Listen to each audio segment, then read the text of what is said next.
Hello everyone. I'm about to do the midterm review for Algebra 1, and our exam is scheduled for April 1st.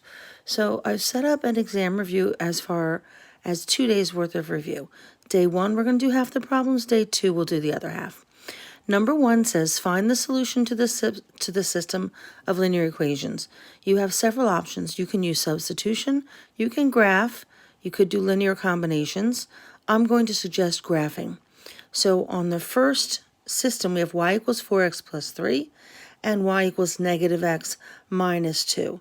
Now, since we're doing virtual school and we do not have our TI-84s, I'm going to suggest that everyone go to desmos.com. It is a great graphing tool, and it is totally free. So let's go ahead and put 1a in, and I've done that for us already.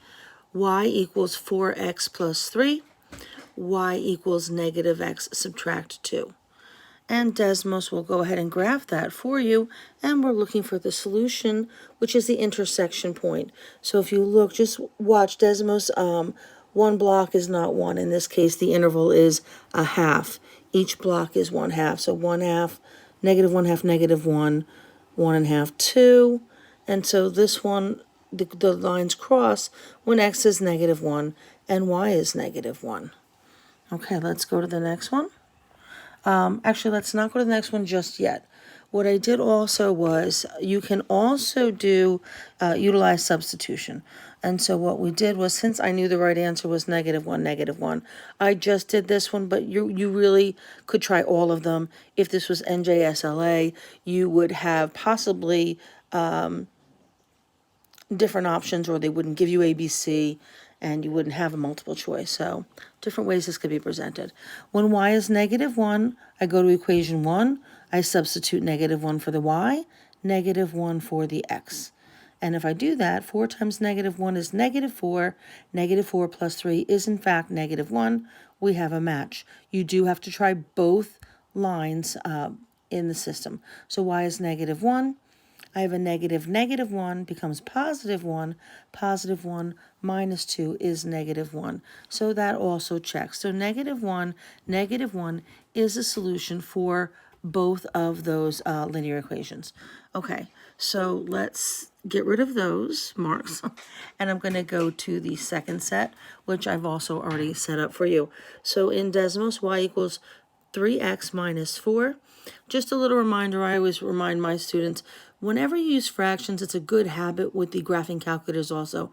Put your fractions in parentheses so there's no question about order of operation. So y is equal to negative 1/2 x plus 3.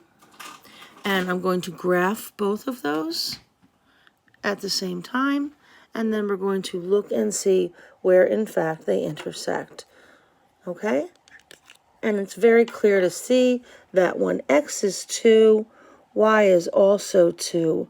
And so my solution point is 2, 2. And again, we know that graphing method is not always the best solution. If they intersect at a point that is not what we call a friendly point or a lattice point, they may intersect at some decimal value. And if that's the case, then you're better to solve it algebraically using one of the other methods. So here we go. I said, let's try one. I knew it didn't work, but I said, what if I didn't know how to graph, or I prefer not to use a graphing method. I prefer to use substitution. So I said, all right, let's just try D, because we could try. There's only 4 possibilities here, A, B, C, D. 6 is equal to 3 times whatever x is, and x was 4. So 3 times 4 is 12. 12 minus 4 is 8. So does 6 equal 8? No, it does not. Do I need to go any further? I wouldn't. They're not equal to each other. But just for kicks and giggles, let's try it.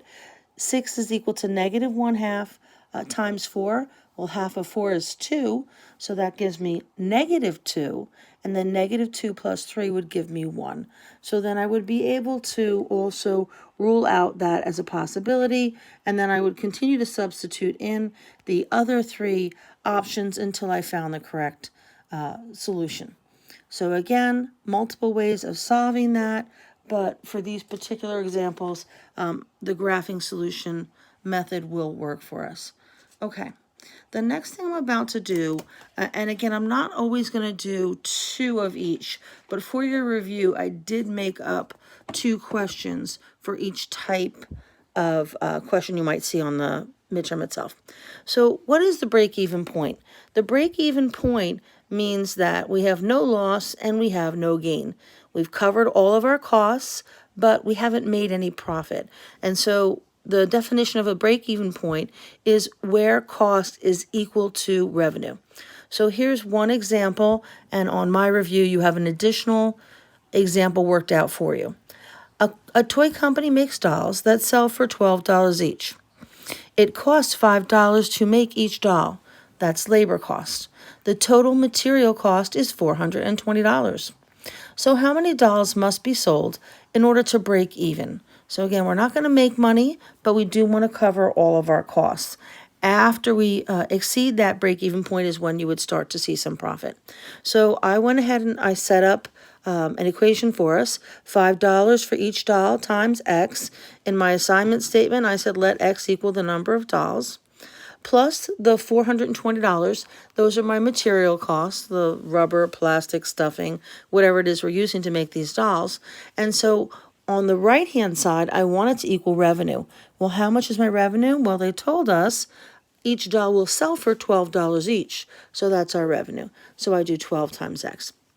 Solving this for X, I would subtract 5X from both sides, and I would get $420 equals 7 times X. Solving for X, I would divide both sides by 7, and so I would find that X is in fact $60.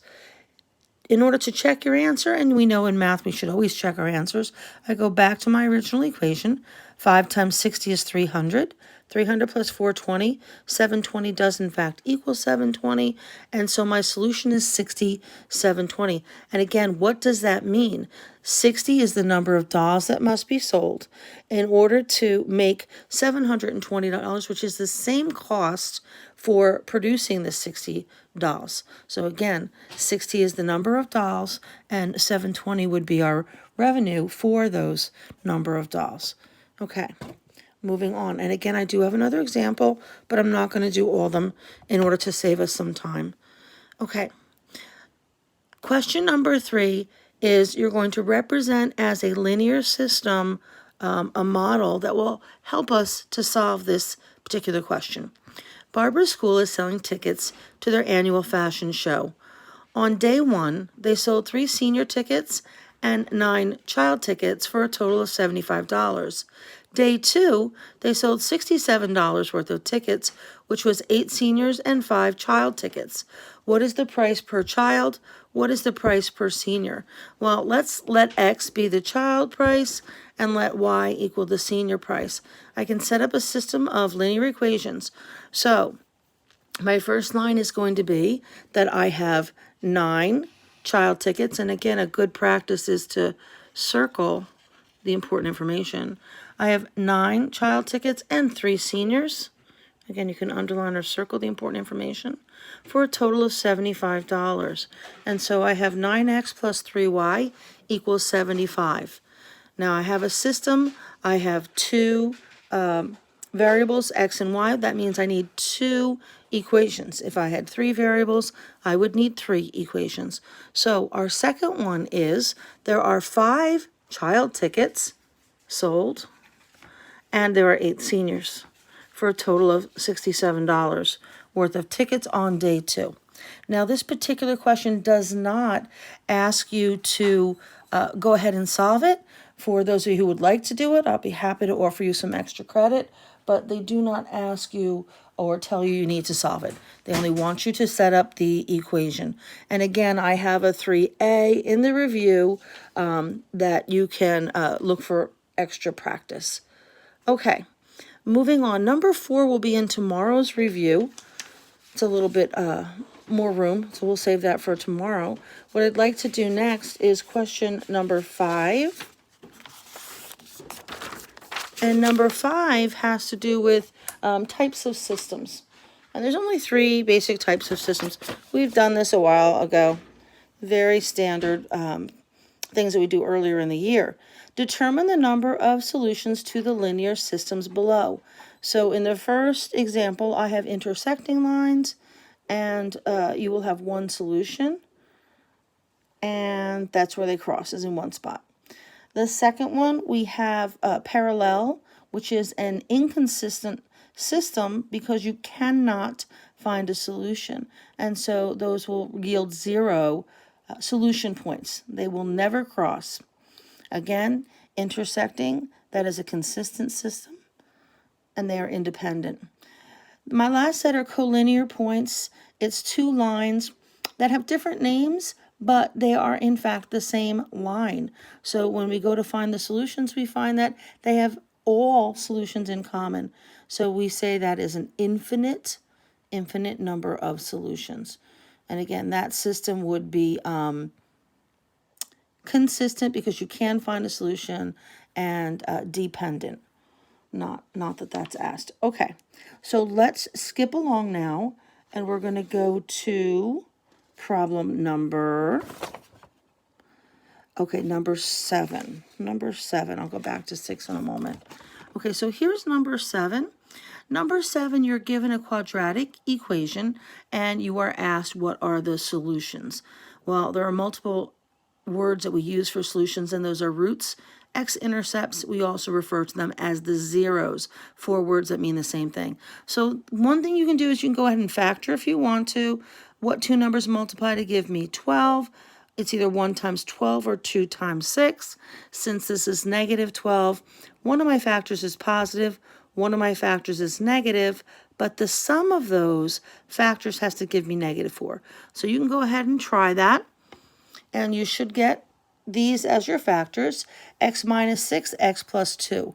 Again, why? Negative 6 times 2, that's my c or my n term. That yields your negative 12.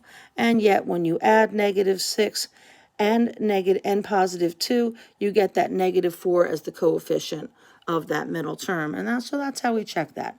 You would then set each factor equal to 0 and go ahead and solve those equations. And then what you find there is that, be very careful, guys. These are the factors. These are the roots or solutions. And they do that on SAT questions. They will also do that on NJSLA. You just need to know there's definitely a difference between factors and roots. Okay, let me just show you 7b by factoring, and then I'm going to show you each of these on using Desmos, which is a graphing method. Again, it doesn't always work, but it's good to try. It's just a fast way to do it. So x squared plus 1x minus 6, 6 factors into 6 times 1 or 2 times 3.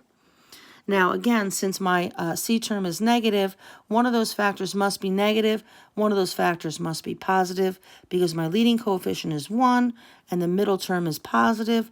I know the larger factor is the positive and the smaller factor will be the negative. That's a little trick.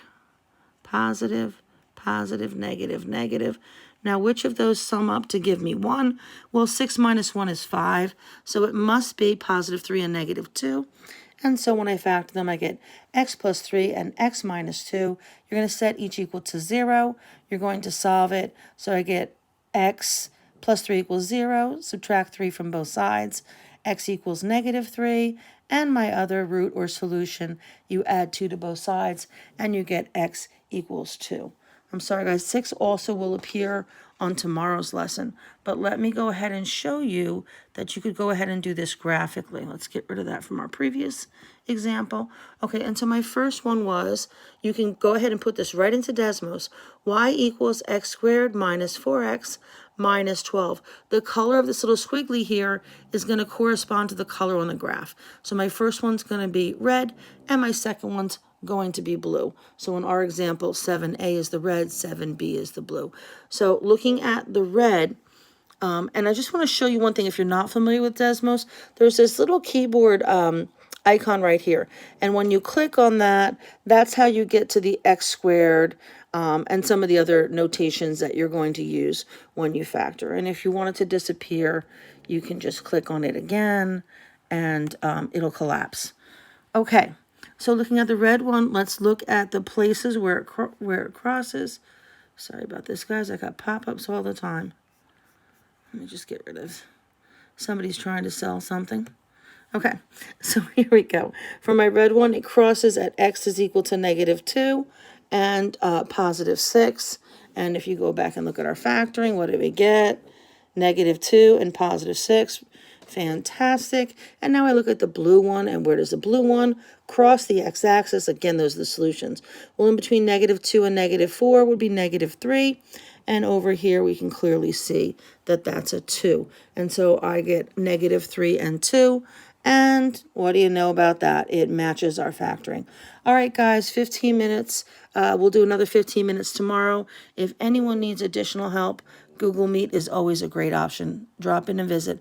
Everyone be safe, be well. See you tomorrow.